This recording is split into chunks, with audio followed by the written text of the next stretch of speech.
What is the terrifying secret of Hill House? Who was the mysterious Hugh Crane? And who unlocked the nursery? These and other questions will be answered in this week's It's Frenzy Frights. Welcome to Frenzy Frights, a horror movie review show. My name is Gerry. And I'm Chris. And we are your hosts. On Frenzy Frights, we're going to talk about horror movies, monster movies, creature features, and spook shows of all sorts. Chris, what movie are we talking about today?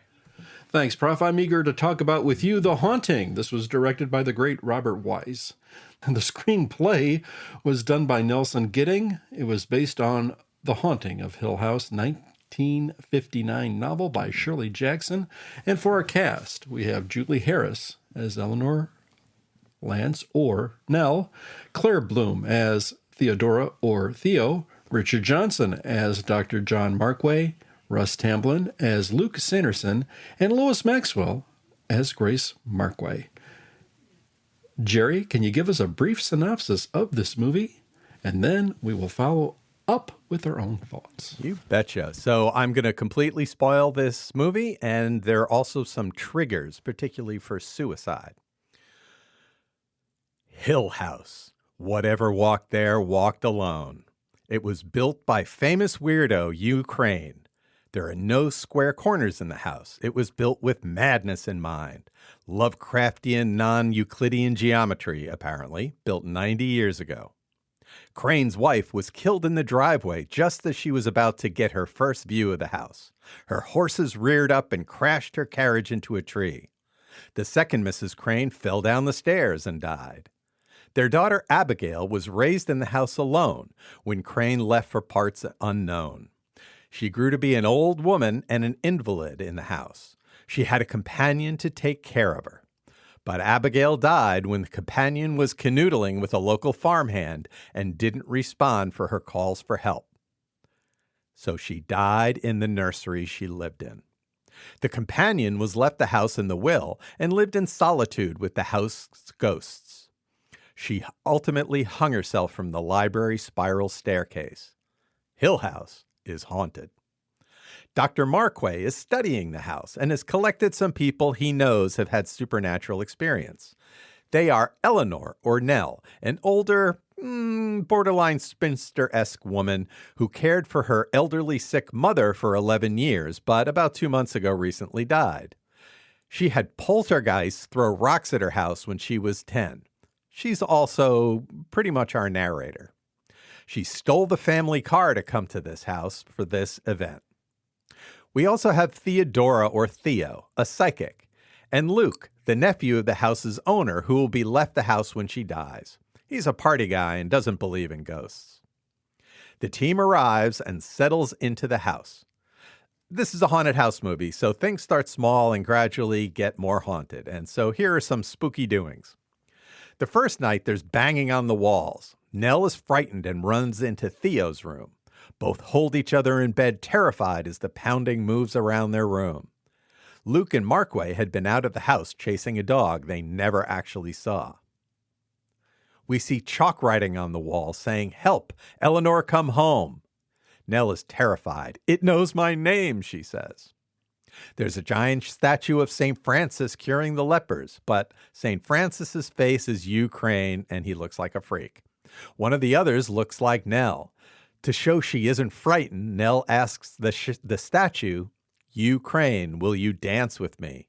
Then the door mysteriously flies open. I guess that's a yes. Nell is looking up at the house at one point on a balcony and gets dizzy and almost falls off the balcony. Markway saves her. "This house," she says, "you have to watch every minute." Markway wants to send Nell home because she's being affected by the house, but she refuses to go. Markway hugs an upset Nell, and Theo catches them when she enters. "Well, don't you two look cozy," she says. Markway suggests Nell and Theo sleep in the same room. "We'll have fun, Nell, like sisters," says Theo. Nell finds out that Theo shares an apartment with someone, and she's not married. We don't know specifically the gender of her roomie. Nell lies to Theo about having her own apartment. Markway finds a cold spot that can't be explained right in front of the nursery. The nursery is the heart of darkness in the house. Nell and Theo are asleep in the same room. The pair are talking and bickering some. Nell gets very snippy. Theo says, "Don't be mad at me. I don't think you killed your mother." Nell gets angry and scared. They go to sleep. In the night, there's chanting and laughing and banging. In bed, Nell talks to Theo, saying, "Don't be scared."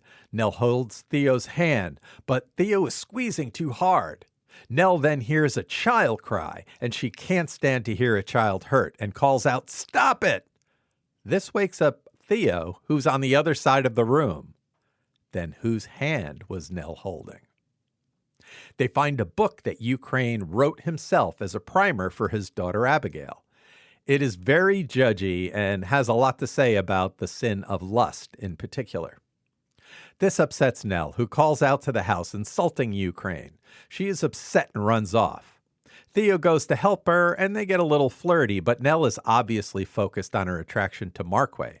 She says there are unnatural things in the world, nature's mistakes. You, for instance, referring to Theo. Ouch.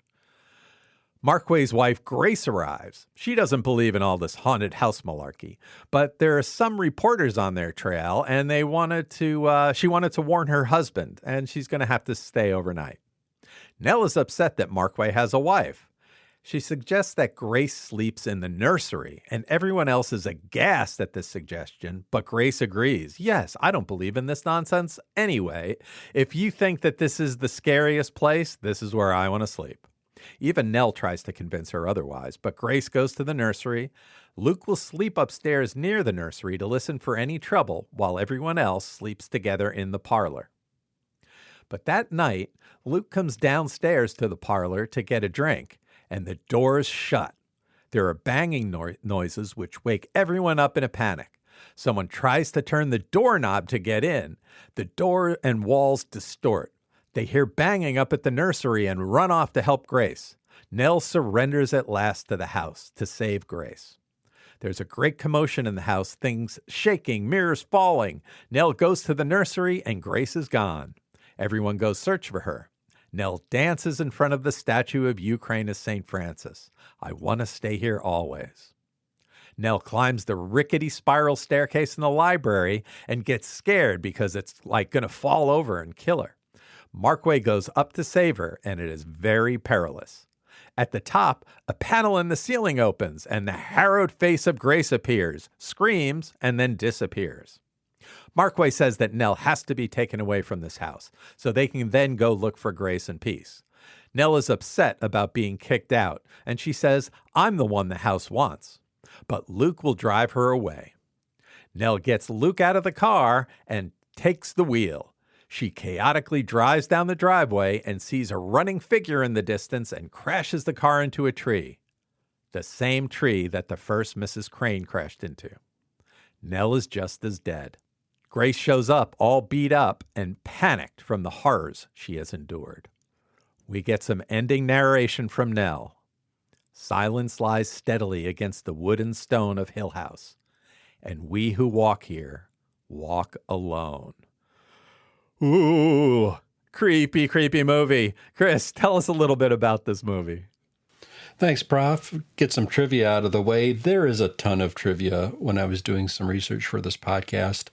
And at some point I had to draw the line and just, in the interest of time, say, well, kind of pick and choose what little bits to use and what I thought was a little bit more interesting than the others. But before I get started, as per usual, to borrow from our friend Clinton from the Fan Film Fridays podcast, we encourage you to watch this film as it may enhance your listening to this podcast. At the time of this recording, The Haunting is available on Fossum TV. The Haunting is based on the 1959 novel The Haunting of Hill House by Shirley Jackson. Among Jackson's other notable works was The Lottery. Jackson only lived to age 48. Please note that all of the principals in the cast and the director, Robert Wise, are all very accomplished, and they have numerous credits. I'm just going to go over all of them just very, very much in brief. Julie Harris was born in Grosse Pointe, Michigan. She acted with James Dean in East of Eden. She's won an Emmy, Grammy, and a Tony, and she is a Kennedy Center honoree. Harris passed away in the year 2013 at age 87. Claire Bloom, who played Theodora, is still alive at the time of this recording at age 94. She appeared in Richard III, The Spy Who Came In From the Cold, Crimes and Misdemeanors, and she played Queen Mary in The King's Speech. Richard Harris, who played John Markway, is a Shakespearean actor who appeared with Laurence Olivier and Charlton Heston in 1966's Khartoum. Johnson died in the year 2015 at age 87. Russ Tamblyn, who played Luke Sanderson, appeared in Tom Thumb, Seven Brides for Seven Brothers, West Side Story. He refused the role of Gilligan on Gilligan's Island, and was in the War of the Gargantua, and, of course, as Prophet I Know, he was in Twin Peaks. He is age 90 at the time of this recording. Lois Maxwell, who played Grace Markaway, is well known to James Bond fans for playing Miss Moneypenny in 14 James Bond movies. Lois Maxwell passed away in the year 2007 at age 80. Robert Wise won the Oscar for Best Director in the films West Side Story and once again in The Sound of Music. The Haunting was remade in 1999 with a cast of Liam Neeson, Catherine Zeta-Jones, Owen Wilson, and Lily Taylor. And it was also adapted for a TV series entitled The Haunting of Hill House. For a little more trivia, Russ Tamblyn was also under contract to MGM, and he initially turned down this role of Luke because he felt the character was, quote, a jerk. Although he thought the script was very good, the studio forced him to reconsider, threatening him with suspension. Tamblyn later told Cinema Magazine Film Review in 1995 that while reading the script for a second time, he realized that the character was much more interesting. The iconic part, he said, it turned out to be one of my favorite films that I've been in. Eddington Park, now Eddington Park Hotel, with its ground near the village of Eddington, Warwickshire, was used for the exterior shots of Hill House. Now, during the shoot, Julie Harris suffered from depression and believed that her co-stars didn't necessarily take the film as seriously as she did. Now, at times she would cry in her makeup chair prior to the day's shoot. Now, the other actors remember her as sort of being aloof, kind of distant, not part of the socializing and joking around, and Harris didn't speak to Bloom during much of the filming, which puzzled Bloom. Now, afterward, when it was all said and done, Harris told Bloom that the lack of interaction just wanted to help build her own performance, and then the two women reconciled and later became really close friends. Susan Harris incorporated her own depression with respect to the character. Now, Robert Wise heightened the sense of character with the conflict, too, by also having characters step on each other's lines, allowing one character to begin talking before the other one finish. And even on occasion, some characters simply talk at the same time. Now, to enhance the actors' performance during the scenes in which they had to react to the offstage voices or the offstage sounds, Wise and the sound editors created like a pre-scored soundtrack of the voices and the noises, and they were played back during the filming, and Wise thought that greatly enhanced the acting performances, and particularly with the two women. Not everyone was a huge fan of this film, and I'm a little bit shocked by that because there was a decidedly mixed to negative review who came from none other than Shirley Jackson herself, the author and the source of this novel. After seeing the film at a previous screening, she told her parents that, quote, it's actually a very poor movie. The plot of the book changed radically, and there's far too much talk. Although she admitted that the film contained some frightening scenes, and she did have praise for the art direction and the cinematography. Now, after a second viewing a few weeks later, she told a friend by the name of Libby Burke that she and her son Barry, quote, nearly went to sleep, and the scariest part of the day was that she was given a parking ticket while she was inside the theater. Yikes. But on the flip side, film critic Dora Jane Hamblin related how 4 of her female friends went to see the film, and it proved to be so frightening that afterwards, the group spent 15 minutes looking for the contents of their purses, which had been spilled onto the floor during the course of the movie because all the women were jumping out of the seats from fear. Wow. And definitely I can see that. Prof, we've got some great takes on this film. I know you like it. I like it. What were your initial reactions when you were watching this movie? Well, I think The Haunting is a very tightly wound tale. There are supernatural elements, so this is a true haunted house story.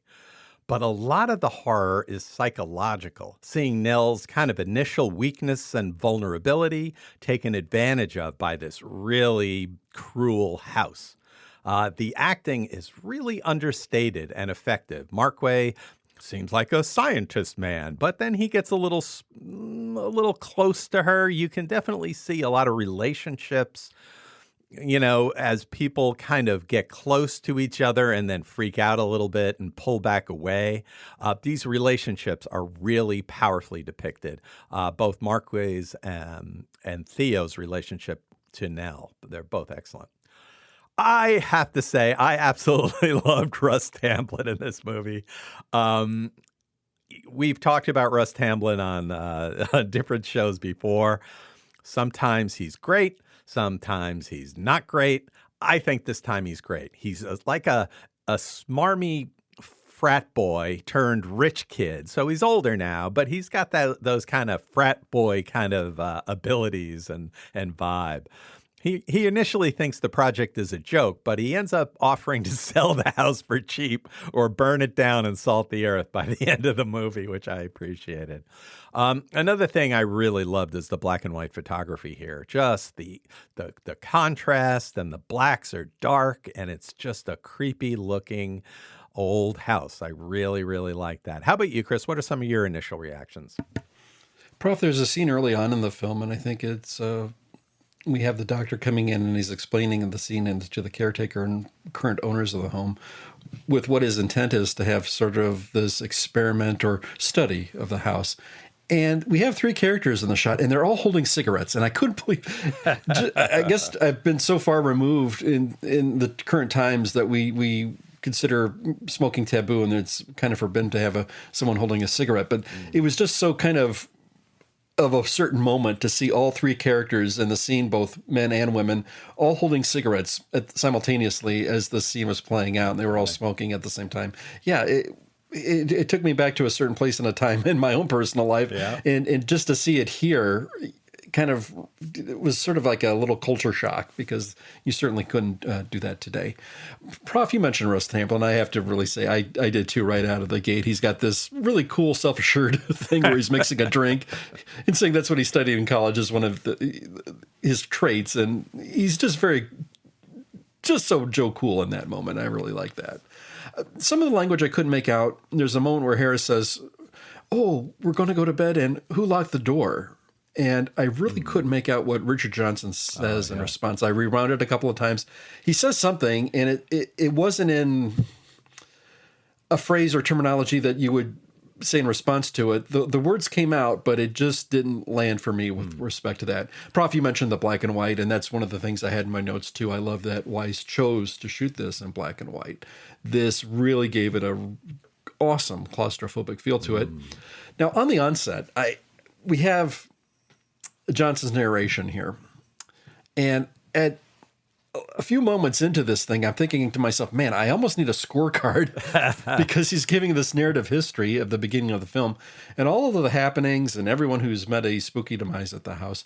But I have to say, it was really effectively done. Wise is going to let you know how he's going to shoot this thing from the onset, because there's the moments where Johnson's dialogue is written in such a way where it's witty and it draws you in spooky, but there's almost a little undercurrent of some dark humor. And I think that was really done. Oh, did I mean to say that? Perhaps I should have said it this way.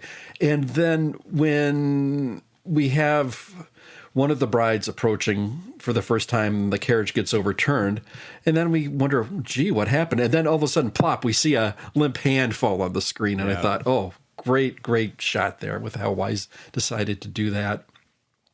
With the people being hung.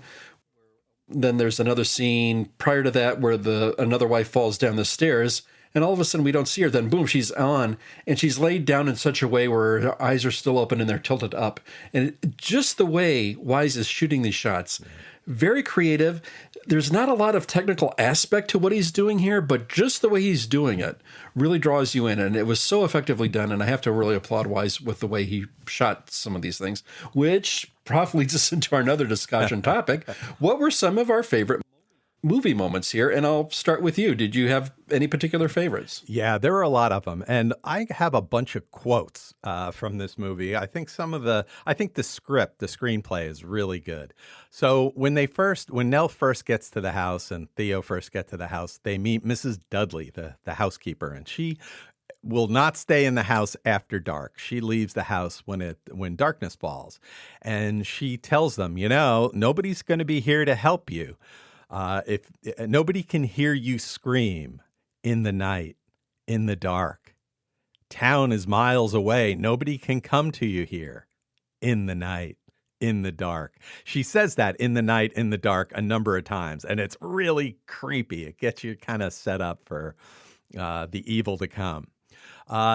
There's once when Nell first sees the house, she says, "The house is staring at me. Vile." Ooh, creepy. But later, she says, "I'm like a small creature swallowed whole by a monster.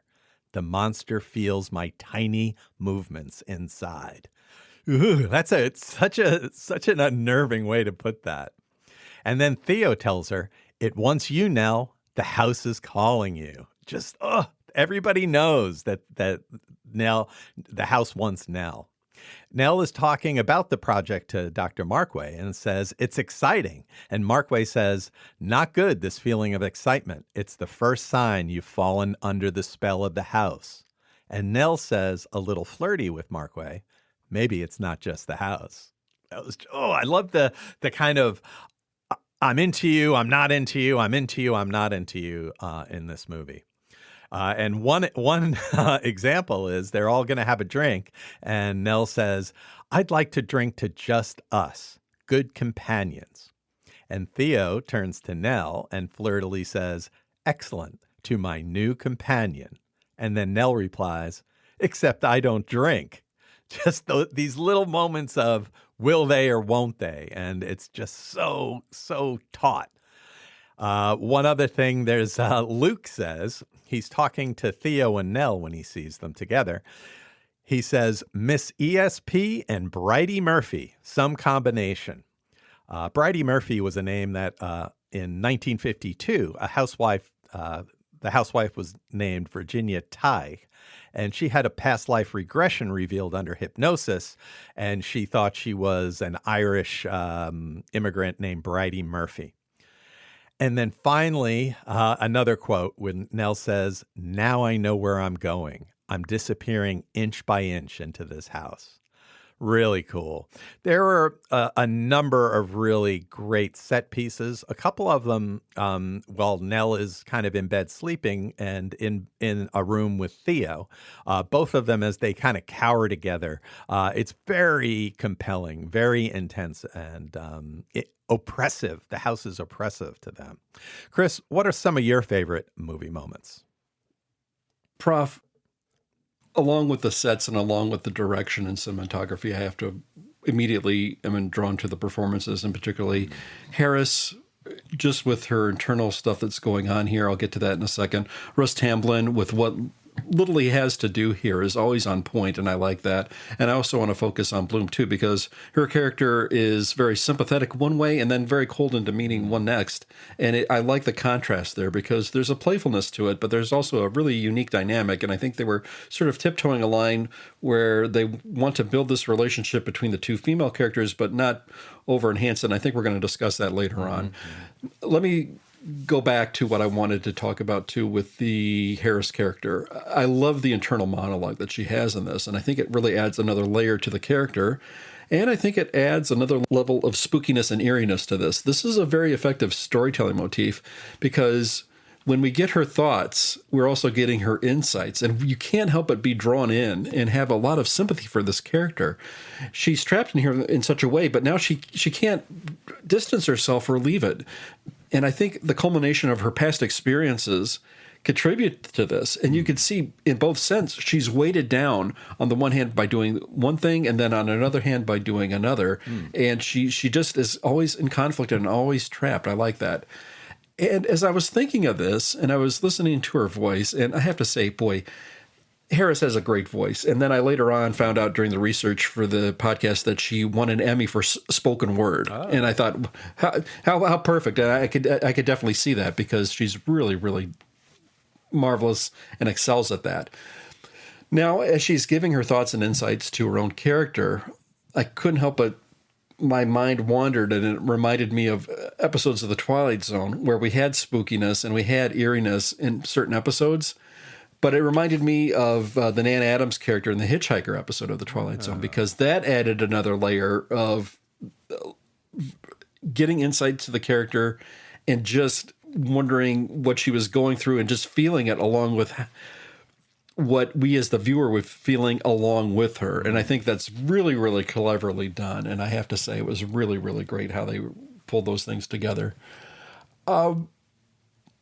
As I'm also watching this, right on the onset, we have the doctor, and he says, yeah, if you notice about these houses, all the doors closed because they're kind of, all the walls are built at these angles that are askew. And I'm thinking, now, is it just me, or have I read about, or have I had a false memory or a memory of all the houses that have sort of walls that don't have right angles? They're purportedly to be haunted, and they're a little offset. And I like that concept.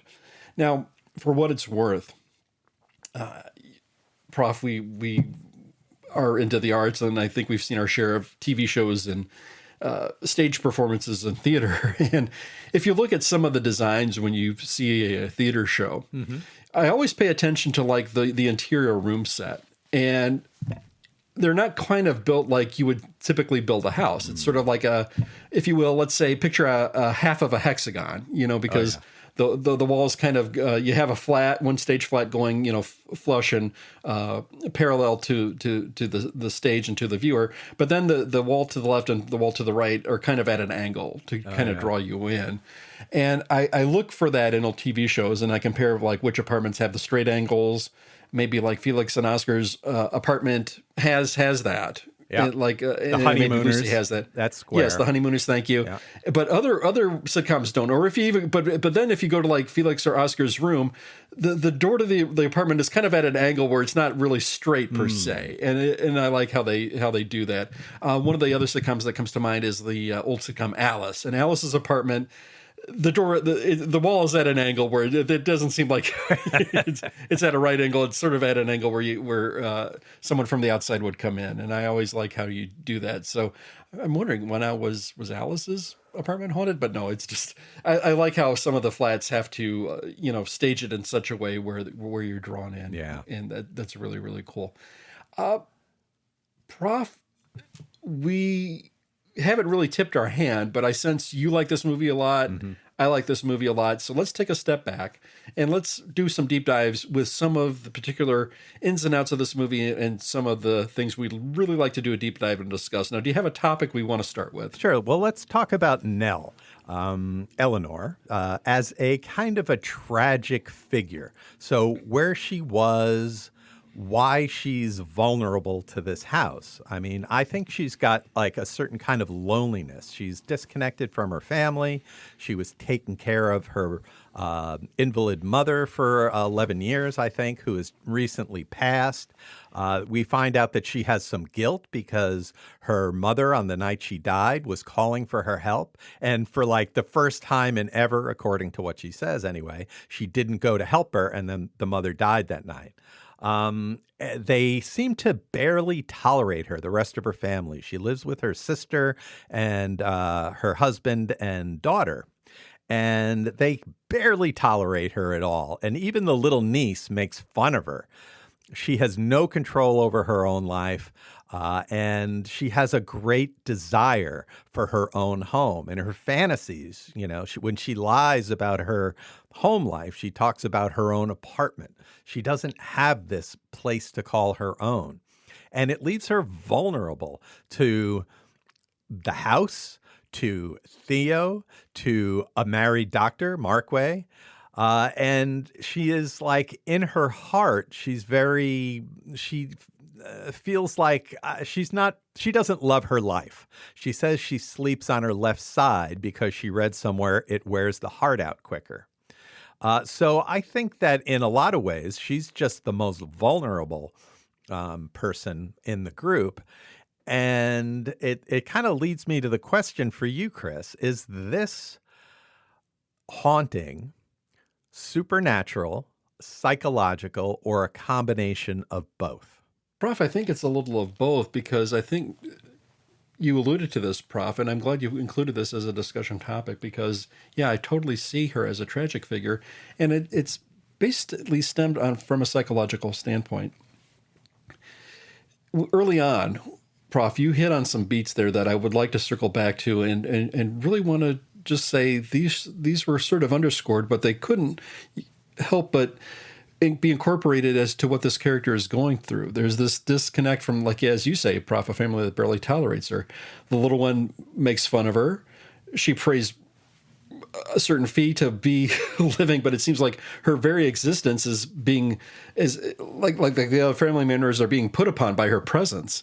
And everything is a struggle. Everything is a struggle, just for her staying in her room, to when she wants to go and use the car, she's getting pushback everywhere she goes. She's getting pushback from the garage owner, who says, "Hey, I don't think I know you." And he says, "Well, no, I'm a co-owner of this car. Please let me go out and get it." I don't know. Every little instance. Then she goes to the gate. And when she goes to the gate guy says, you better turn around and hit the brakes. And she's like, "Wait a minute. No, I was asked to be here, and you better let me in." It seems like if you keep on, with every encounter you have with other people, I mean, she probably feels like a little microdot on the whole bloom of society. It's just like she's just so dismissed wherever she goes. She's dismissed at home. She's dismissed at the garage, and she's dismissed when she goes to the gatekeeper. It's like people think she's irrelevant. And how could you not have this psychological, for lack of a better word, baggage when you're going from place to place if everyone treats you that way? Yeah. And it's so horrific. It's so horrific.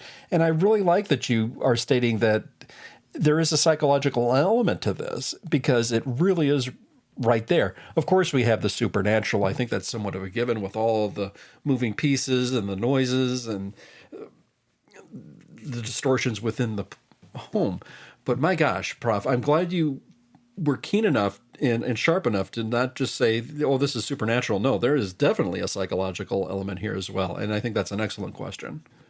So going into it a little more, there are a lot of the psychological stuff is revealed in the relationships that Nell has. And the first one I wanted to talk about is the relationship between Nell and Markway. He seems off and on to be attracted to her, and she is outwardly attracted to him, or at least to male attention, which he doesn't really seem to have ever had. He even calls her pretty at one point. And when his wife Grace shows up, Nell is really kind of angry and put out. I don't know if she knew that he was married or what, but when she suggests that Grace sleep in the nursery, the most haunted part of the house, she regrets it. It's like she acts out. And that's what I really like about this movie, that these characters, they act out and then they regret their actions. So then they try to pull it back. And I really, really like that. And I think that in a lot of ways, the loss of Markway, when Grace shows up, the loss of Markway as a potential lover is just the last straw as she finally gives into the house. What were your vibes from the relationship between Nell and Markway? Thanks, Bob. Before I get there, I want to circle back to something I said, because I don't want to leave it out. Inger Stevens played the Nan Adams character in The Twilight Zone. I don't want to make short shrift of Inger Stevens' performance in that one. Okay, let me go back to that. Prof, it's interesting because I think there's a connection that they have, because there's a certain interest that he has with respect to the supernatural, and Nell has one too, but she's reluctant to admit it. And I think there's a connection there and a vibe that these two characters are connected with respect to this. And I think it's a really great point, because there's a huge interest that Markway has in this. But we see that when Grace shows up, one of the things that she says right on the onset is, "Well, you've had your fun, now collect your things, and enough of this nonsense, and let's get out of here." and you can right now you can see, oh, this is not a well-meshed couple. This is a couple that doesn't have a mutual affection for each other with respect to, like, okay, this is your interest. I I respect that, and let me draw that in. So we, right on the onset, we know kind of what Grace is about and where she's coming from. So at that moment, I got a little more sense of sympathy with respect to both Marquet and Nell, and just to have Nell so crestfallen that this is here and just the arrival of this, she almost seems put upon like, well, you never mentioned her, but then you can almost see why, because in his life, she's almost an afterthought because he's so consumed with everything else that's going on in his life. It's a really interesting dynamic, and I wonder how it varied from the novel, because I'm just wondering how this dynamic was played out. I feel for both of these characters, but I feel a little bit more for, of course, Nell, and having a little more sympathy because of that. Now, you have to really give it to Theo, because she's watching this dynamic play out, and she just knows exactly what's going on here. And I think that's why she's having a little bit moments where she's sort of turning the screw with Nell, but then reels it back a little bit and is more sympathetic. Theo has some nasty moments here, but also it's coupled with a lot of sympathy, and it's a really good dynamic, all meshed within this horror story that we've got going on here. So it was a great observation on your part, Prof, to see what this dynamic was between these particular characters, Nell and Marquay. Yeah, I think that's kind of one of the kind of key relationships that this movie turns on. But the other one is definitely between Theo and Nell. So I think the vibe, again, I didn't read the book, but Theo is most likely gay.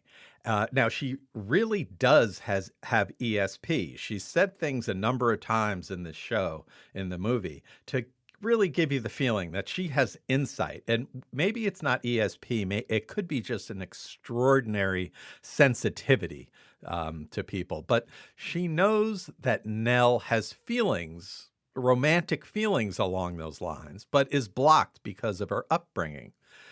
So Nell and her would get close, but then Nell would push her away. And Theo takes her lumps and tries again.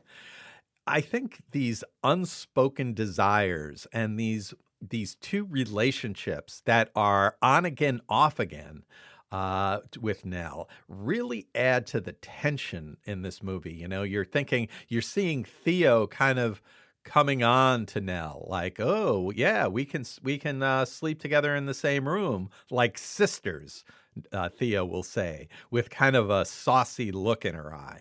And Nell doesn't reject it. It's not clear. Maybe Nell isn't picking up on the vibes, or maybe she is and attracted to the vibes, but when it actually comes down to it, she, calls Theo an unnatural creature. I think the relationship there is even more intense than the one between Nell and Marquay. What do you think about that, Chris? Yeah, Prof, I think you hit on some things there too. I hate to cheat, but the Wikipedia entry for this film all but says Theo is a lesbian, and here we are. But it's sort of an undercurrent, and I was just wondering what, if any, pushback they got from the studio to explore this dynamic and their relationship, because I think they had to tiptoe around things, which was a shame, because I think they were really onto something here, which could have been really daring for its time. Yeah. But you couldn't do that, and that's that kind of takes me aback a little bit, and I don't want to merely dismiss it and say, well, it is what it is. It was what it was. But no, it was something that really could have had a lot of meat on the bone and really been effective with respect to the storytelling. Prof, before I forget, though, too, there was a point I wanted to circle back with respect to the Nell and Marquay relationship real quick before I go back to Theo and Nell. But it was like when I was watching the movie, let's say, Close Encounters of the Third Kind. Yep. You had Richard Dreyfuss's character. He was into something with respect to sealing that alien. And Terry Garr, who played the wife, just couldn't get into it. She couldn't relate to it. Mm-hmm. But then there was Melinda Dillon's character, and boom, they had that connection. Yeah. So I sort of got a little bit of a vibe with the Marquay character and Nell with respect to sort of being similar to Richard Dreyfuss and Melinda Dillon a little bit in a way. They shared that poltergeist. They shared that paranormal feeling that Grace just doesn't connect with and everything with that. So I got a little bit of vibe. Okay, now let me circle back to Theo and Nell. The bedroom scene was really, really telling, because I just wonder what went through Theo's mind and Nell's mind when Markway says, "Okay, well, let's put these beds together. We're going to shove them together, and we'll see what happens here." And what this had to be daring. I just wish the little bit of the dynamic was exposed. Now, we did have some scenes where we had the jump scares and some moments of really, really intense things happening here, and then we see these characters sort of locked in an embrace, but it was more out of fear and finding each other with respect to that. But there are little subtle hints there where the characters are introduced to each other early on in the movie. Oh, we shall become close friends. Oh yes, I look forward to it. And there's just such a sense of relief from Nell seeing Theo's presence for the first time. Yeah. It's like, oh yeah, you could do this, and oh, let me know where you're from. These characters are talking about each other. They're trying to get to know each other as people. What clothes did you bring? Where are you from? And all this background here. And later on, Mark Waid sort of has to connect the dots with how these people show up there. But it's a really unique dynamic, and I wish it was explored a little bit deeper, but it just was touched upon. And I think maybe even if they remake this again, I wonder how they could possibly pull off this dynamic and just add another little layer to it. And I think it would really enhance this on an already great movie. Yeah. I think the kind of quote unquote hiding of the lesbianism aspect of this movie kind of makes it even more intense because in this era that this is a real no-no as opposed to today. There's a movie, and I've never seen this movie, but it's called The Children's Hour. I think it's a William Wyler movie, and it's got Audrey Hepburn and Shirley MacLaine in it. And one of them is they're school teachers, and one of them is going to be fired for a lesbian relationship, and that's the kind of plot of the story. But they can't mention that it's about a lesbian relationship. So they had to work their way around that. And apparently it's a great movie that doesn't mention what it's about. And I think that is happening here in a certain aspect of this movie. And I think it makes it even more intense. Chris, we've looked at a couple of haunted house movies. This is our third borderline haunted house anyway. And I wanted to talk a little bit about comparison between Hill House and Manderley from Rebecca, the movie Rebecca we recently covered, and then the Allardyce House from Burnt Offerings. Did you come back with any kind of differences or similarities between these movies and houses? Well, not so much the houses themselves, but Prof, I think it's a great question because I think you hit upon something by putting these movies together and holding them up to comparison, because I think it's an excellent question because, yeah, we have the Manderley and Rebecca, we have Hill House here, and then we have the Burned Offerings House, the Allardyce. Sure. Now, all of them have its sense of scariness and a sense of element there. But I think it was in the hands of the director as to which one maybe perhaps worked more and which one was a little bit more of the hauntedness, if you will, which one you put on a tier.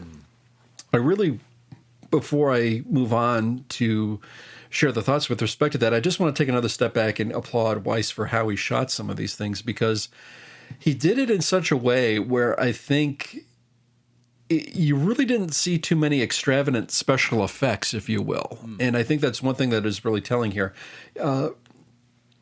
Musical score, I don't think either of us mentioned anything, but there were some things that we had with just the tumbling of the camera, where things happen that way, just tilting things askew. There's a quick fade to black in one scene, and then the thing comes up again where we see we've moved on to a different scene. Weiss is an effective storyteller, and I think it's the storyteller that enhances or unenhances the creepiness or the hauntiness of the film itself there. So in the hands of the director, all of the directors really wanted to make a very, very effective, scary movie. And I think it's really effectively done in each such a way, which each respective director brought to the table and cinematographer brought to the table, it was really, really good. Prof, you bring up a good point, because this has real ghosts, but the Manderley has its own aura of creepiness with the memories here. And can you measure the creeps and the scares by one having the actual spirit, if you will, or just how scary is a place with a past memory here? It's a good compare-contrast, and I don't know if I would necessarily stack one over the other, because it's sort of like apples and oranges in the spec that they're both good, but I mean, I think it's the crafter of the storyteller that gives us these things and how it's really, really done. And props to you, Prof, for bringing up, again, Burnt Offerings, though, too, because I think it's a little bit underrated when we hold it up in comparison to the other ones that we thought. But nonetheless, we have this Allardyce home that is really, really a creepy place. And I think you're really onto something here by looking at the actual physical structure, and which is more imposing. And props to the people who put these sets together as well, be it a miniature or what have you, an actual location, as to saying, hey, let's find something creepy and let's even make it creepier for you, the viewer, to get immersed in that. Really, really good stuff here, Prof. I agree. So Manderley wasn't really haunted by a spirit. It was haunted by memories of Rebecca. In Burnt Offerings, the Allardyce house is really haunted, but in that house, the personalities of the ghosts or the spirits take over the people. So Karen Black's character became Old Lady Allardyce. And then when Oliver Reed put the glasses on, he apparently became some other creepy person that attacked his son. In The Haunting, the people don't turn into the characters, the previous ghosts or whatever. They get affected by their own psychology and get united with the house emotionally and spiritually somehow. So I think that's a minor difference in what's going on here.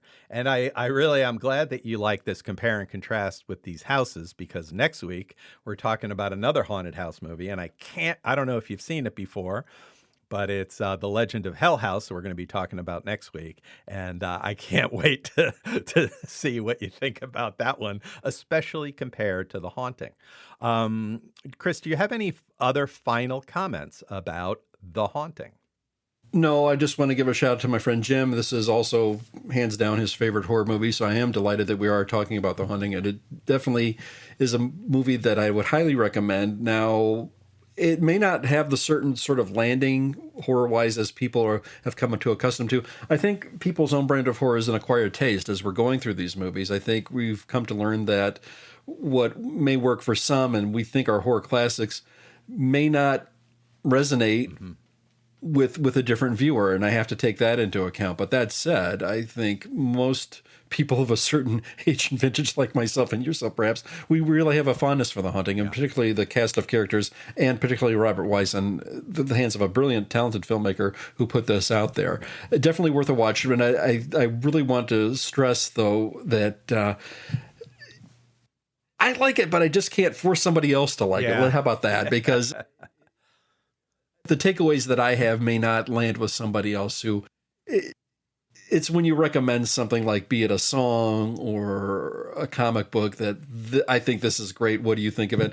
The person goes, meh, it's good. It's all right, but I didn't really think of it. But I think this is one that we both have a very, very strong opinion of, and we both in very, very high esteem. Prof, before we depart and leave it, I have to just say, what was your first encounter with this movie? And what are the things that you really, really like about it? And have you tried to convince others to watch it only to be maybe let down by the reaction? I don't know. Well, actually, so I think I just caught this on TV like everybody else. I don't know if Svengoolie showed it or if it was just on some channel somewhere. And I've always really liked this movie. And when it comes to, as a horror fan, we know that sometimes movies are not necessarily the greatest piece of cinema, the greatest film ever made, but it can still be a lot of fun as a horror movie. We can still thoroughly enjoy a quote unquote bad, or as Monster Kid Radio would say, misunderstood film. We can love them as horror fans. I think The Haunting has, for me, if you take kind of two criteria, the quality of the film versus the enjoyment of the movie. And I think The Haunting scores very high on both points. It is slow and like a slow psychological slow burn thriller, which not everybody is into. Slow black and white, eerie horror movies are not, it's not explosions and zombie attacks and stuff like that. It takes a lot more concentration to appreciate this movie. But I think The Haunting is, with those two criteria, how fun it is and how the quality of it as a film. I think The Haunting is probably, in my mind, if you take those two things into account, the highest ranked movie in my thinking. It is a well-made film, and it is scary and interesting and fun. So that's my recommendation. I've shown this one. The local theater near us, Rosendale Theater, they showed this film and brought my wife, and she thought it was great. So there you go. That's my experience with trying to get people to watch The Haunting. Prof, we typically come to the end of our show, and then we kind of try to either give it a grade of some sort, be it a leather grade or a numeric grade out of 10. If you had to give one or the other, be it a letter grade or a numeric grade out of 10, I'm curious to know what your thoughts would be on this. Is it a masterpiece? Would you give it a perfect score? Would you give it an A? Would you give it a 10 out of 10? Where would you rank this in your own personal ranking score? Yeah, very high. Definitely an A. If Burnt Offerings could get a B plus, this has probably got an A plus for me. I think it's just high quality and very affecting. How about yourself? I'd give it a 9 out of 10, and I would give it a letter grade of an A. I don't know if I'd quote unquote, I don't hand out the quote masterpiece word that often, and I think very few films for me would land in something that I would call a masterpiece. I don't know if you I don't know. I'm not saying that to be bitter. I'm not saying this to be contrarian, but I think there are films that are just perfect from head. Totally engrossing. Every scene is a perfectly executed scene there. So please don't come at me if I just say 9 out of 10. Why did you give it a 10? No, hey, 9 is very good. Very and good. maybe if you catch me tomorrow, I'll say 10. But yeah, 9 out of 10 for me, and a solid A, definitely for sure. It's right up there. And boy, I'm trying to think when I first encountered this. It was probably in Wisconsin, and I was in a small town with a small circle of people who were into comic books. And when you find out people are into comic books, you also find out, you're into horror movies. And it's so weird how many people that are into comics that were in my circle growing up were also huge horror fan aficionados. And I was totally very blessed with respect to the people that I knew growing up back in the day. Shout out to Rob and Tom, and people who just said, have you seen this movie? No, I'm not familiar with it. Oh, we got to see this movie. And then falling in love with certain other films with respect to that. I was totally blessed being exposed to that. My father as well was a huge horror film fan, and just getting little tidbits and grasping the knowledge from people that were older, just saying, oh, you have to watch these other masterpieces as well, and you'll definitely appreciate them. And then here we are, fast forwarding to other people I've met in St. Louis, my friend Jim, and then people in the podcast community, see Clinton, and particularly Billy D, who of course is into comics, but he's also a huge horror fan as well. And I think it's also so cool where we see comic book fans also embracing, they love horror films as well. And it's interesting how there's this parallel that of loves of media that we both share. And I've been so fortunate to encounter such people along my life path. Yeah, that's awesome. Well, thank you for checking out Frenzy Frights. Check out our other shows, The Professor Frenzy Show, where we cover indie comics, That Guy in That Show, where we look at great character actors, and our Twilight Zone episode review, where we review Twilight Zone episodes. Thanks for watching and listening. It's Frenzy.